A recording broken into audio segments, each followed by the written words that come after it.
industry, they're not handing out record contracts anymore, which then kind of gives you, that's your business plan. That contract is in essence, your business plan. Right. They don't do that anymore. You know, I mean, it happens still, but it's not as frequent. Artists are now self-producing. So you've got to sit down and say, okay, we're a band. First of all, how do we want to operate as a band? Are we all going to write songs, or am I going to write songs, or are you going to write the songs? Okay, so you have to start with that building block. Then you've got to work to the next building block. How are we going to manage our touring? Are we going to tour? Are we going to tour locally? Where are we going to record? When are we going to record? What songs are we going to record? Who are we going to record with? Do we need to get an attorney? Do we need to get an attorney to come in to help us find a manager and to secure that deal? Do we need to bring in an attorney to write an agreement between all of us on what our rules are? Once we record music, who's going to own it? Who's going to own the sound recording copyright? Is all the band going to own the sound recording copyright? Who's going to own the copyright for the written music? Is it going to be all of the people who wrote it? Is it going to be one of the persons that wrote it?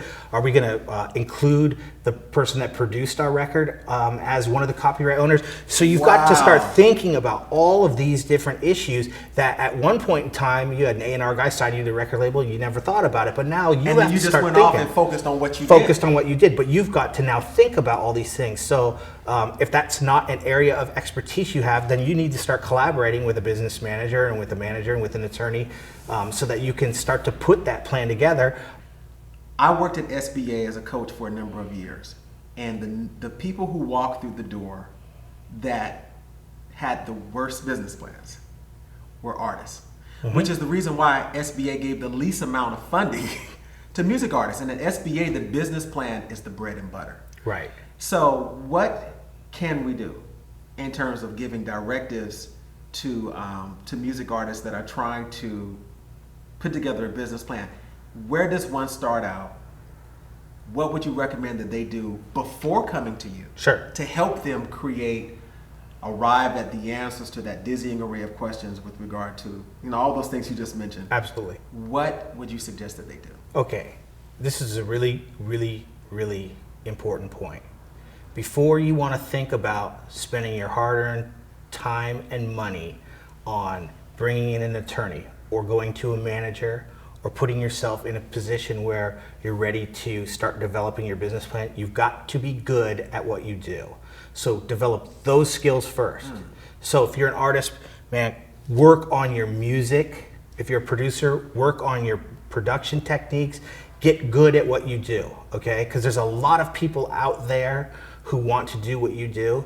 So you don't have to be the best in the world. It's not always the most talented people that make the breakthrough. It's oftentimes a mix of talent and desire and drive and the ability not to give up. But you've got to get good at what you do.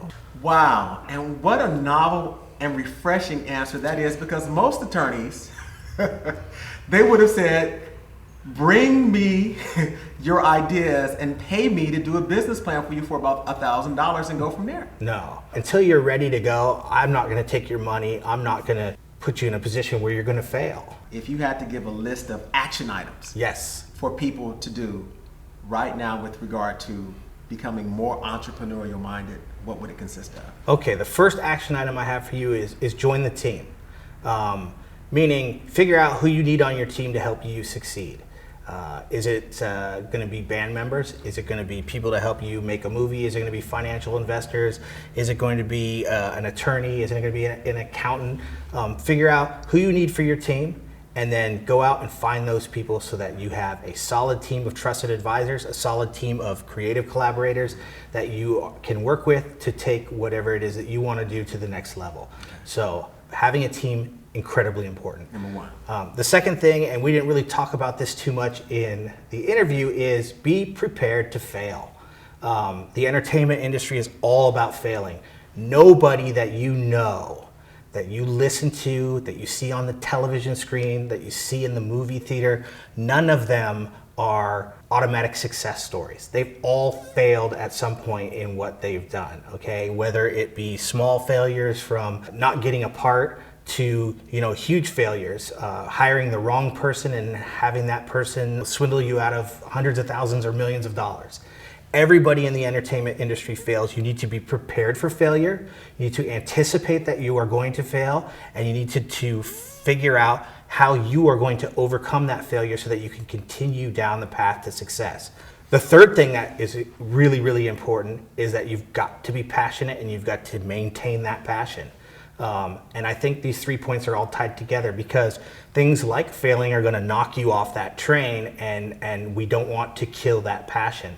So it's really important that whatever you're doing, you have to stay passionate. I am making the general assumption that if you want to be in the entertainment industry, that you naturally are starting out as passionate as you can possibly be. This is not an industry where you can just kind of get by.